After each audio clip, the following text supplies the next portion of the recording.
এই মুহূর্তে নজর রাখতেই হচ্ছে পানিহাটিতে গ্রেফতার তৃণমূল কাউন্সিলরের ছেলে ও শালক প্রাক্তন তৃণমূল বিধায়ক নির্মল ঘোষের ঘনিষ্ঠ কাউন্সিলর। কিন্তু কেন গ্রেফতার, কি অভিযোগ তাদের বিরুদ্ধে, আরো বিস্তারিত এই বিষয়ে সুবীর জানাতে পারবে। সুবীর, দেখো, পানিহাটি পৌরসভার তৃণমূল কাউন্সিলর প্রাক্তন বিধায়ক নির্মল ঘোষ ঘনিষ্ঠ স্বপন দাসের ছেলে বাপ্পা দাস এবং তার শ্যালক কুট্টি মণ্ডলকে গতকাল রাত্রিবেলা খর্দ থানা পুলিশ গ্রেপ্তার করেছে সুকচর রাজারোড এলাকা থেকে।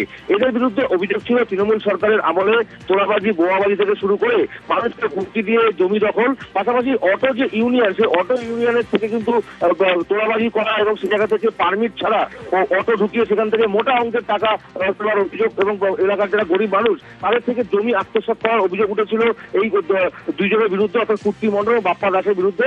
এবং আজকে গতকাল রাত্রিবেলা কিন্তু গোপন সূত্রে খবর পেয়ে এই দুজন নিয়ে পলাতক ছিল এলাকায় ঢোকার পর তাদেরকে গ্রেপ্তার করে খর্দ থানা পুলিশ এবং আজকে তাকে বারাকপুর আদালতে পাঠানো হবে 7 দিনের পুলিশি হেফাজত চেয়ে।